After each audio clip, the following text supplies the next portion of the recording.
I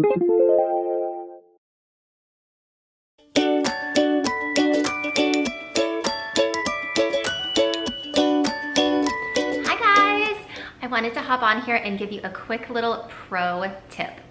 So if you are doing a little crochet project, like a small project where you might want a bunch of different colors and you don't want to buy like a ton of big spools of yarn because you only need like a little bit of each color. So maybe you're making like my crochet friendship bracelets, or maybe you're doing an amigurumi project.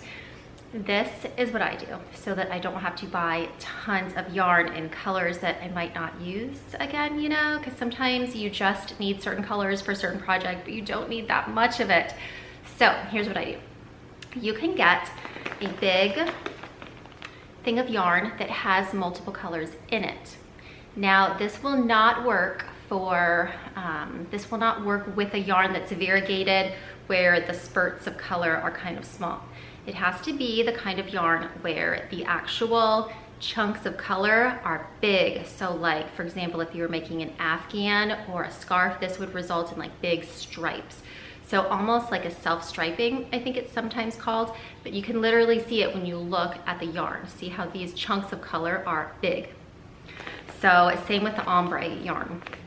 You can look at it and see that these chunks of color are big. So you're not gonna have tiny little chunks of color that end up looking kind of like camouflage. You know this is gonna be like big stripes. So here's what I do.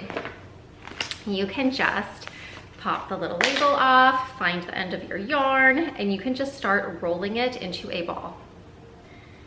Now this is a fun little project for if you're hanging out, watching a movie, sitting in the car line or whatever. You're just gonna roll and roll and roll until you get to the next color. So I'll fast forward here so you don't have to watch me do this for an hour. Okay, now I've gotten to a part where my yarn is starting to change color, and I can tell that because as I go, because it's kind of hard to see, it's such a gradual change that it's kind of hard to see, but this is, you know, how you see it. So as you keep winding, you'll notice that suddenly, oh, I've suddenly got a different color of yarn on my little yarn ball that I'm winding. Can you guys see that as clearly as I can in real life? Let's see. IRL in real life? I think so, okay. You can see that it's just a different color. Now, you can do one of two things. You can keep going if you want, because you can say, oh, the color's not that different, I'm gonna keep going with this. Or you can say, nope, I'm gonna make that little transition color its own little yarn ball, because you can see that the purple transitions into peach.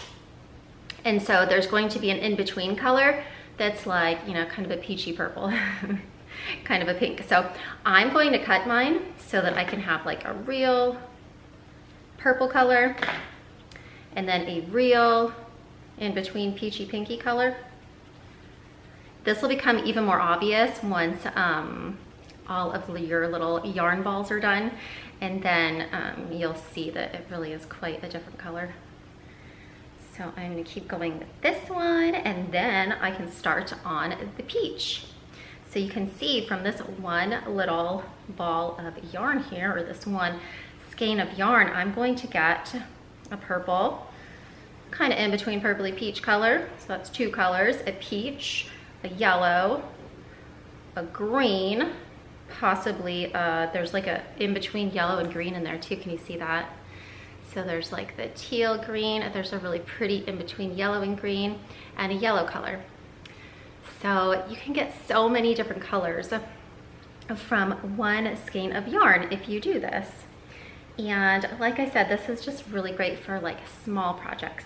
Now you want to make sure that you are looking at your yarn weights and making sure that this yarn weight will work for whatever project you're doing. So for example, I'm going to be using this for my friendship bracelets, which is perfect because it is a 3 weight, and I don't think you can see that, but it's a 3 yarn weight, which is perfect. So a sport weight, and that's perfect for my friendship bracelets because I want the yarn to be just a slight bit smaller. But this ombre yarn over here, this is a yarn weight 4, And this is what I'm making an afghan with, and it's so pretty because it changes colors into big stripes. But I did want to show you this because if you did want some more colors, like maybe you want like a light gray and a dark gray for a project that you're doing, this would be a really good one to roll into balls too.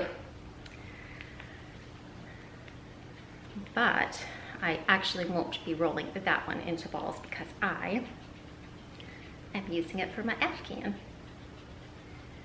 But okay, I'll fast forward this too so you guys don't have to watch me roll this whole thing, but I'm getting close though. I'm almost to the peach. All right, and now you can see I'm almost to my peach. I've got a couple more. Oh, and this one you can see like it's a pretty drastic, pretty clear change. Like you can see it go purple, purple, purple, and then poof, it's all of a sudden peach. So I'm gonna cut it right exactly where that peach starts. And then I can start rolling my peach. And you just go on and on until you have a whole bunch of little yarn balls, and then you have just a bunch of different colors that you can use for whatever smaller project. Oh, I wrote that a little tight there. For whatever project you are making. So I will continue wrapping these little balls, and then I'll show you all of my pretty different colors when they're all finished. So I am all finished, and these are all of the colors that I got from that one skein of yarn. So I don't know if you can tell, some of the colors are similar but definitely different. So I got, let's see here, 1, 2, 3, 4, 5, 6, 7, 8, 9, 10, 11 colors. Did I count that one already? Anyways, I got a lot of colors, and I am going to crochet some friendship bracelets, but you can do so many things with just one ball of yarn, and this will save you a lot of space in your yarn closet and will save you a lot of money. So I hope this gave you a great idea. Have fun crocheting.